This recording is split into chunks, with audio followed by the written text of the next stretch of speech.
Alright, EA Ermor, turn 65. Shouldn't be any major battles this turn, which doesn't always mean that there aren't some major battles. So it looks like we got magic phased here by Russ.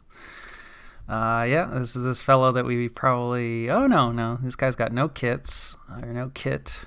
Looks like air elementals, right. Okay, so he's just jumping on top of our ghouls. Yeah, this is a great way to handle this, absolutely. And yeah, fairly cost effective. You know, he uses 4 gems, Arouse Hunger is 8 gems, the Cloud Trapeze I think is 3 gems. He comes out 1 gem ahead. We cause some gem loss from the province that we take. Yeah, these ghouls, they're not going to do great against full-size air elementals. There is a little bit of risk. Yeah, that his commander goes down. Dang, the militia, actually. Those are militia, I think, or there's a light infantry in there. They actually almost came through, mostly because he's asleep, right? Otherwise, he's pretty scary. Normally he would have no problem. But we get the HP route from all the ghouls getting squished by air elementals. So yeah, that doesn't work out for us, but that's okay. You know, we were not expecting those ghouls to do too much more for us. And then of course this is the downside of using the lanterns. So augurs don't do so well. I guess we can take a quick look. We don't need to watch all these. There's all sorts of horrors, and they're pretty nasty usually. These guys actually are some of the lesser horrors, and I haven't given any gems to them. And astral mages tend to not do great in assassinations because they'll cast some self buffs, which are okay but not so great against all this horror stuff. So yeah, we're going to start losing augurs, but we're already losing augurs to arrows from the sky. We got augurs. We'll recruit more augurs. And then of course, we're summoning in a bunch of stuff. This is mostly to support our army, but also our Troll King. So this is going to give us a nice high level Earthcaster on a pretty survivable chassis, in addition to a bunch of trolls, which we can kind of use as heavy raiders. Right, we're being annoying doing our assassinating. Definitely do want to watch this. Should have fixed his script. Iron Skin, that could be a problem for us. And looks like we miss. So we could very well lose this now, right? And, it kind of highlights the downside of this kit. Bows are not, fantastic. It's been working okay, but it's kind of I think the Vinemen here are probably just going to come away with it. And we do some damage with our crossbow. So, yeah, the crossbow, it's not awful, but definitely a little risky, if you don't get that first shot. So we come away with that. That's good, less research, less mages that we have to deal with, all good stuff. Then this must be one of our raids.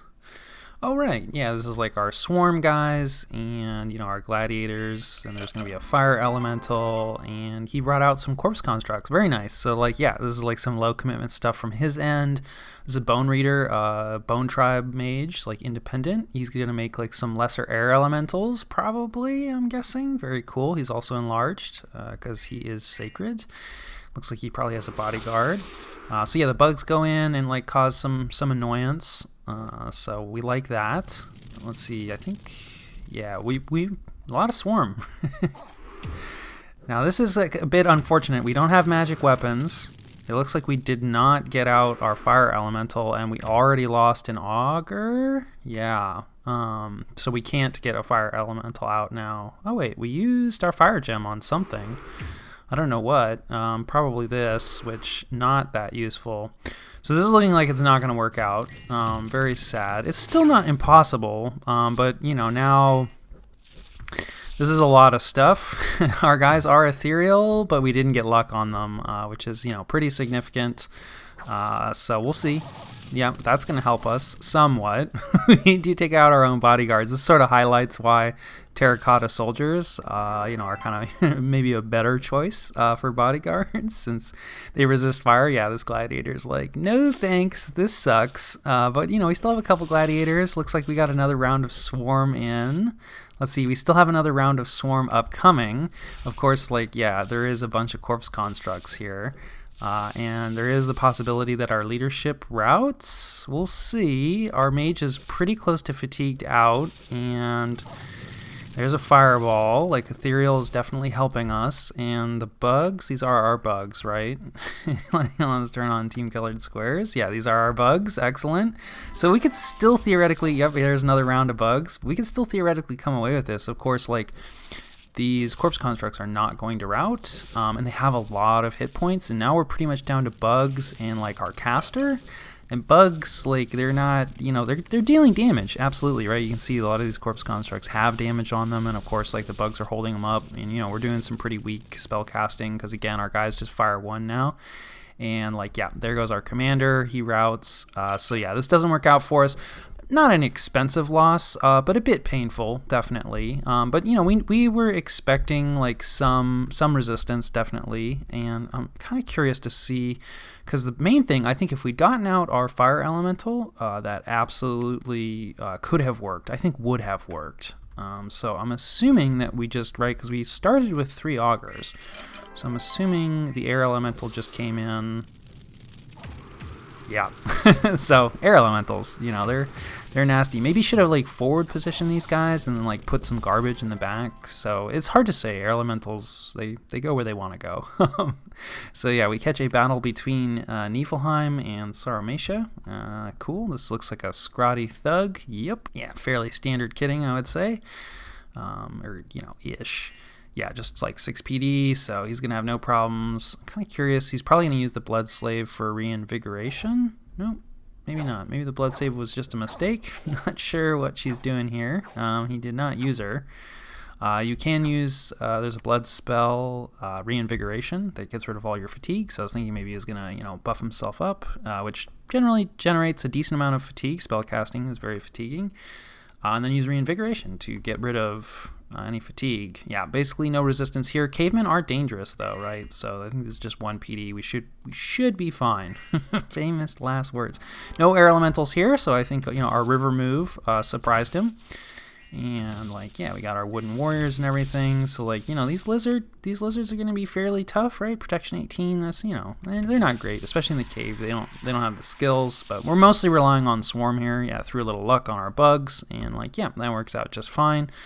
So that was a raid that worked out very nice. Actually, I was expecting the fire elementals to do better, but of course, if you lose the fire elemental in fire elemental raiding, well, the raid's probably not going to work out so great. Right, and this is just the Indies, and then this is with our terracotta soldiers as bodyguards, and there should be a fire elemental popping out here, and like, yeah, 1 fire elemental is going to be enough.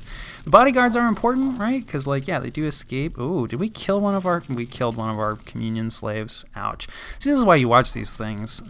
So like maybe positioning. I was using the communion slaves in front of him, the master, so it's like, to protect the master for longer was the thought, but maybe I want the guy who's going to be casting a bunch of, you know, blasting out fire spells. Maybe he should be in front. So very sad. I mean, I know we do make a lot of augurs, but you know, to be losing one like that is unfortunate. But it does work out at least, and you know, learn a little bit there. And then we have another raid against Russ. Let's see. Right, this is just our Lich. Oh boy.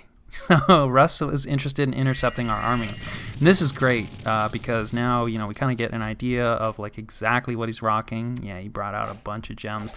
So yeah, the Lich is for sure screwed. But this may trigger gem usage. Probably not, actually, I would imagine. Because he's got so much stuff here. Touch of Madness, that's interesting. That's probably, yeah, off-script stuff. Because normally they'd be using their gems to do something else. So yeah, I mean, corpse constructs, this is some of the PD, and then of course, you know, a bunch of his sacreds. He's got a few of these Jade Maidens who are also sacred, so they get the benefit of his bless. Definitely worth it if you have a very strong bless. And then like, yeah, quite a few casters. A lot of these, you know, Rusian wizards, some of which are in a communion. Let's see if we can find a communion master somewhere. Yeah, so here's a communion master. So let's see, yeah, 6 communion slaves, like a relatively modest communion. But like I said, like he doesn't always get astral, right, on these Rusian wizards. So his astral access is somewhat limited, but, you know, I mean, 6 communion slaves is definitely enough, you know, to boost guys to do, you know, a lot of nasty things. Not sure. Oh, false horrors is what that is. So yeah, an interesting army. We'll have to take a look and see like exactly. This actually doesn't really look like all of his sacreds, unless the scouting reports have been lying, which is entirely possible. So yeah, that raid obviously doesn't work out. We do kill a Vine Ogre. Maybe he's using him in the same way. Maybe he eats the Vine Ogre, but that's okay because he is immortal. Uh-oh, it looks like he actually got soul slayed, because I do not see a message where he comes back. Let's take a quick look and just run through that battle. So, of course, I mean, that is always a risk when you're sending immortals, and I was not expecting him to send out the entire army, but I guess that makes sense, because, you know, he hammered my army, like, pretty badly. Let's see. Would have expected him to just get beaten to death. Yeah, let's see what killed him. It looked like the Sacreds got him. Yeah, so it looks like the Sacreds killed him. He did get a permanent chest wound, which sucks. That is, you know, I mean, dying is still problematic. I guess liches don't come back immediately. There's different kinds of immortality. So I'm used to Wraith Lords, which return immediately, and I didn't actually realize that liches didn't work the same way. So that is an interesting difference between the two. And then, yeah, this is our... We'll see about this raid. Okay, yeah, it's just, you know, probably 6 PD of Deer Tribe.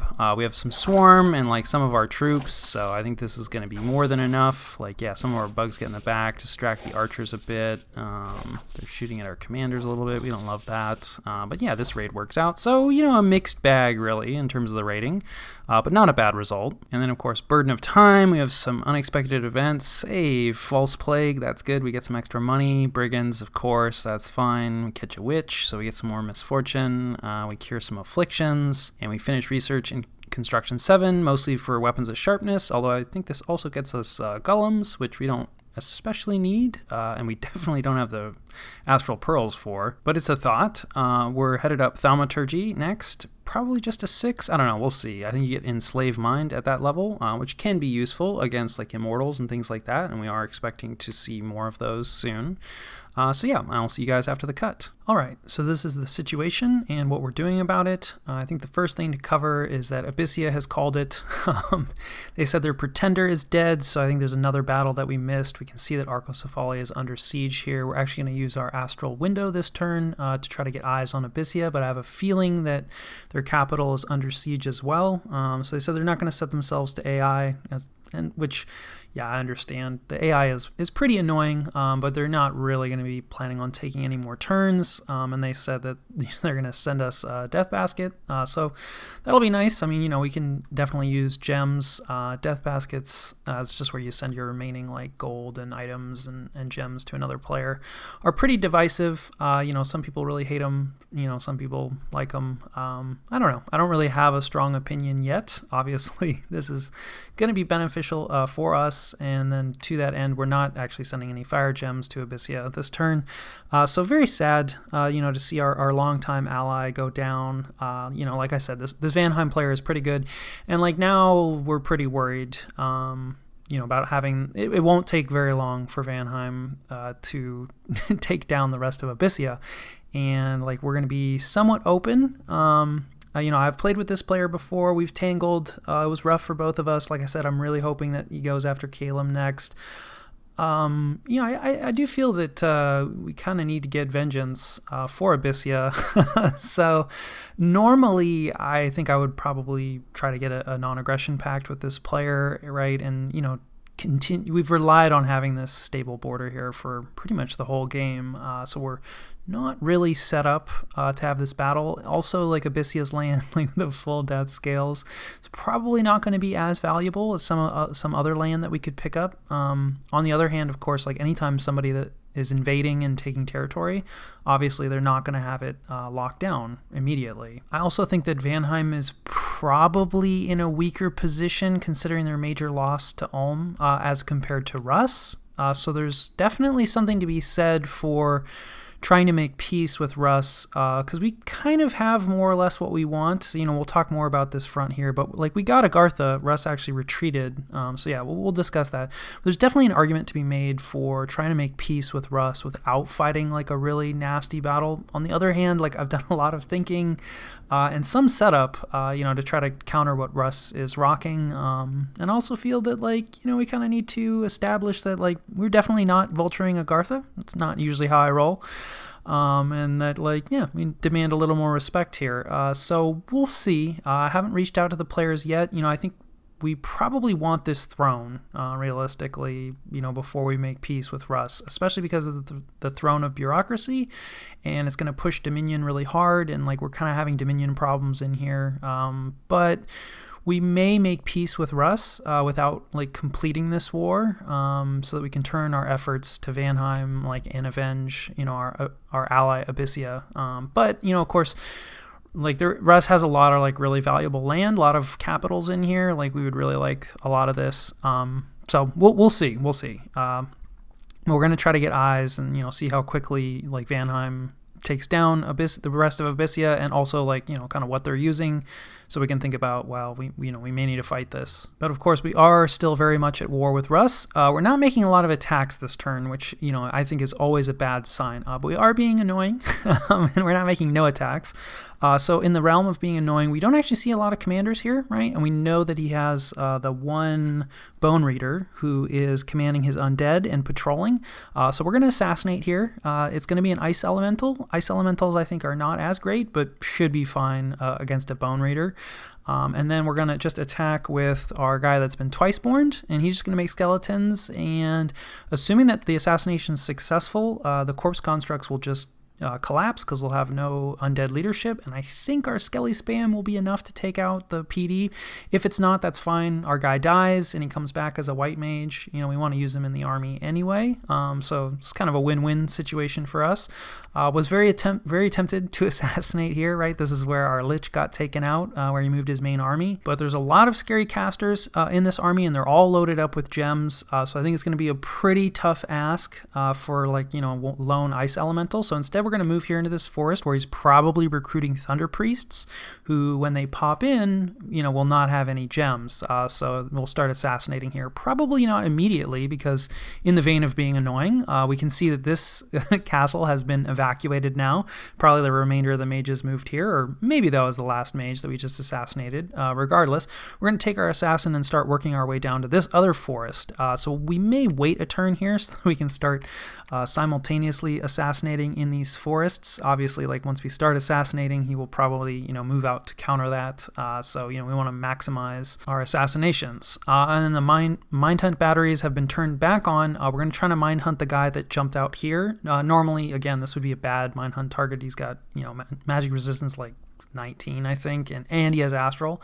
But with our healers, like, I don't know, I'm still feeling it out with the Mind Hunts. 19 magic resistance is fairly high, but we also have a good amount of penetration gear when we're throwing 2 of them at him. And, you know, it's one of his cap only, you know, I think slow to recruit casters. Like, they're very valuable, so we really want to get rid of those guys. So gonna give it a shot. We'll see. In terms of army fights this turn, so we're retreating all the way to the capital. We're casting our Dome of Flaming Death.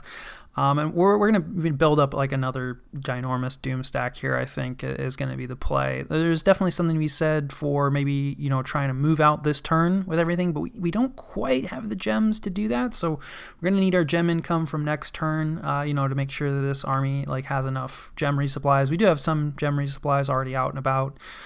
But yeah, we want to add more stuff into this army, you know, throw on some Twist Fate amulets and everything. Like, we want access to a lab, so we're just going to come all the way home and take a breather, which is sad. But then we're going to move out, and we're going to, you know, move to take this throne and then go for his capital. And I think we're going to be in pretty good shape.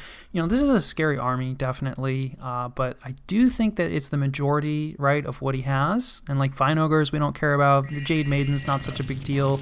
Corpse Constructs is fine. Looks like he's, you know, set up to prevent attack rear, which is cool. That's fine. We don't need to attack rear. And, you know, he's got a bunch of Sacreds and, like, you know, quite a bit of caster support, but we're going to have more caster support, I think. So anyway, yeah, this is a very scary army, definitely.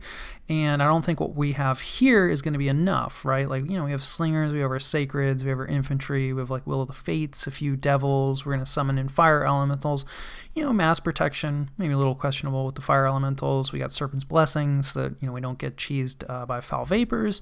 But what we're going to add to it, right, is a ton of gladiators, right? So we've moved our gladiators in. We've got the trolls, who we may send forward to raid ahead, but we may just keep them as part of the army, because I think we're going to have enough stuff to threaten his capital. We're going to have more skeletons, right? And then we're also doing quite a bit of summoning. So we're going to summon in some mechanical men. which will do okay. I think they're going to be better in like a bodyguard role for some of our raiding, but a little bit more bulk doesn't hurt. We're going to bring in more Pale Riders, right? More Long Dead Horsemen, and then quite a few Fire Snakes. So kind of a lot of the same stuff that we just added to our other stack. We're going to add to this stack, in addition, of course, to a whole pile of gladiators, and we're doing a little more gladiator recruitment here this turn, and of course like a lot more augurs. So I think this army is going to get a lot scarier, and I think will be enough to take on what he has, like even considering that okay, he has like 115 units in his capital, but it's mostly garbage, right? Corpse constructs, Firebirds, like that's fine, and a few skin shifters, and of course he's pumping out more skin shifters like every turn, maximum. So we're going to be facing probably like 80, 90. It's going to be rough, definitely, which is why maybe we might go for peace. So we'll see. Just getting that army prepared, it'll probably hopefully move out next turn. And then, the main thing that the thing that really kind of stumped me this turn, and really had to think a lot. Well, actually, let's talk. We're not moving out with these raiders just yet. We're just trying to combine, bringing up another lizard shaman. Kind of curious to see if he PD dumps here, right? We have our assassin just hanging out watching. So far, no PD, but he just saw these raids this turn. So that wasn't too confusing. But what to do with this stack? So he chose to retreat, right? So I think, we're both in agreement that this is a pretty scary stack. I should be able to win this fight against this stack. Very worried about, we'd love to get out of these caves. We kind of have movement problems here, right? So he's got Cold Dominion, and of course, Ill Winter is still up and rolling. So everything is colder than normal. It's late summer, right? So we're headed into winter. And this is a mountain pass. And I was actually a little confused how he managed this move. Now, his Sacreds have mountain survival, right? So they can move through this no problem. But, Corpse Constructs do not. The Bears might. Some of his casters, like an Archmage, he doesn't have mountain survival, although he could have it with an item. But, he could potentially, this pass, I think, is still open, right, because of these heat scales, and this is actually a road, and a lot of his guys have forest survival, so I think this might have just actually been a regular phase move, kind of through these provinces. It's not impossible that he just chose to do, a short hop with Gateway, one province back, and, maybe just trying to lure me into this cave. I don't think he can really, do Earthquake now that he's moved out. Yeah, I think his Archmage is probably the only one who can, and he can't magic phase in and trigger a battle this turn, and he might be able to move, but we'll see. I'm expecting that he's just giving this province up because we're not going to be able to move through this mountain pass, right? So we can't actually continue chasing this army. So in some ways, we're kind of not moving into a trap, but we're going to be a little bit blocked. Our other options, right, is we can get out of this gosh darn cave system and move around through here, but it's gonna be 3 provinces to move through here, and then he can also move back with the majority of his stuff. Again, his Pretender might be a little bit difficult, but he probably has flying boots or some sort of movement item on him that'll allow him to get through there. So while we're trying to move around, he can just move through and take Agartha, which would not be ideal. We could definitely trade, but again, we don't really have anything else.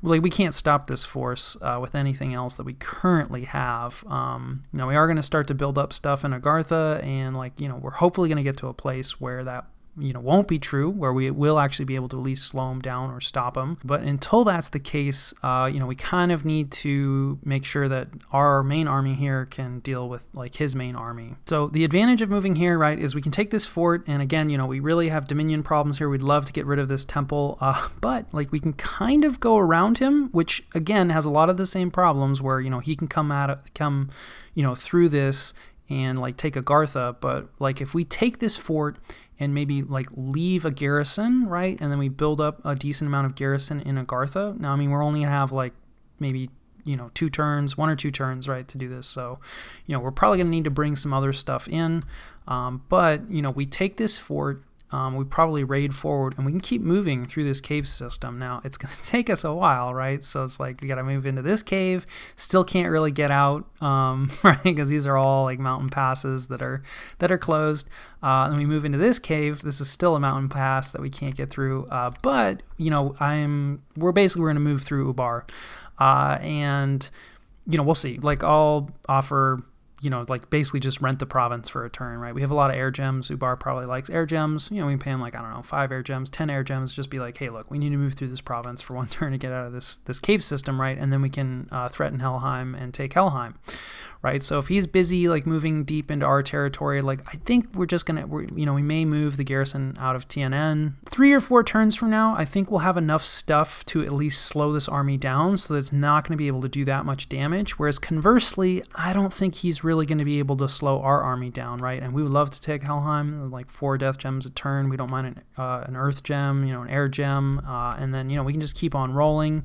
And there's like a throne eventually down here. Like if our army gets loose, like Satis is down here, so we can do a lot of damage. So in the same way that it's all like we need to worry about his army getting loose in our heartland, he also needs to worry about our army getting loose in his heartland. Now, it's going to take us longer to pull it off, but I also think we're going to be able to recruit stuff in faster than he can because we have better scales. So we'll see. We maybe there's some way he can earthquake us that I missed. There's a lot of things that can happen. Not saying that this is like the best choice. I don't love that we're only taking like one province. We could definitely split some guys out to raid this, but I am pretty worried that he's going to try to block like because this raiding force might come here.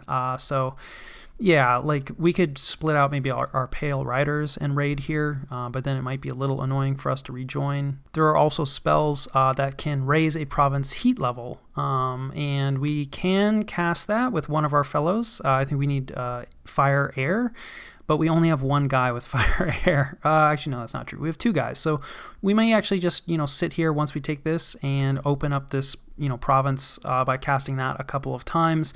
It's going to be tough, though, right? Because, again, this is the throne of bureaucracy. So, he's got Cold Dominion. There's also Ill Winter up, right? So it's like spending time and gems, to try to increase. And it's going to be winter soon. So, like, it's really just not a great time to be, trying to open these passes with that kind of spell. I'm not sure, like, if those spells are powerful enough to overcome all of that. I don't have a lot of experience with that. So we might try that. But like I said, there's a good chance we'll just try to move around him and go after Helheim and then we'll see what he does. If he comes into our territory, we'll, deal with that. And if he moves to intercept us, that also works out in our favor. So yeah, a lot of discussion about movement. Also in the vein of being annoying, we had our assassin here and hey, look who showed up. So maybe we'll get an archmage. Like this is very risky, very dangerous, a lot of gear to be risking. But I mean, we got him. And like, this is about as juicy of a target, right? A pretender, a squishy pretender, like as we're ever going to get. So I think it's definitely worth risking. And, again, just gives him something else to worry about.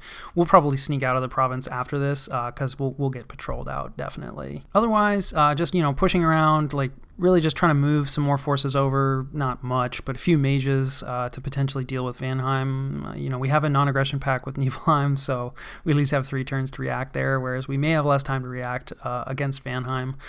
And otherwise, like, trying to keep eyes, right, on the Sarmatia-Niflheim conflict. We can at least see that, this fort didn't immediately get locked down. 90, like a bunch of ghouls and Inaris who can summon skeletons. That's going to be a little annoying. So, we'll see. This is their capital here. So, I mean, we can see that, they've lost a good chunk, probably most of their cap circle. So I don't think this is going to take too long. We're also like still searching for Machaca. Where's Machaca's capital anyway? Okay, it took me a second to find, but here's Machaca's capital. So yeah, this doesn't look like it's going very well either, right? Because we see Xibalba in their cap circle as well as Niflheim. So like, yeah, we know that Machaca did take Pangaea, or they were at least close to taking Pangaea. But there's a good chance they don't have that anymore either. We'll probably move our scout out that way, to see who ended up with, Niflheim ended up with it in all likelihood. So hopefully Xibalba ends up with Machaca's capital. We'll see. And there's a decent chance, right, that Xibalba is actually kind of looking like a good friend for us. So probably should reach out to that player. They seem pretty solid. We've seen them fighting Therados. They now share a really big border with Niflheim, which is probably going to be relevant for us pretty soon. I think once Niflheim finishes eating Sarmatia and Machaca, right, like they have a couple options, right? They could fight a big war against Xibalba, but they probably prefer not to.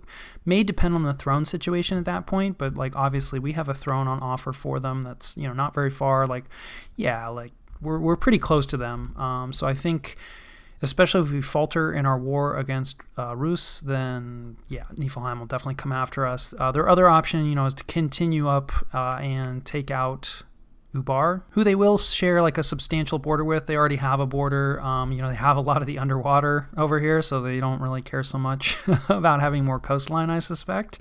And then, Macone will be on offer, and possibly they come in and vulture a bunch of Russ, like if the war goes well, right? I think they will probably, if I'm winning, then they will attack Russ. If I'm losing, they will attack me. So I think it's probably how that goes. So, as ever, the Niflheim Doomsday Clock is active. But yeah, I think that more or less covers turn 65.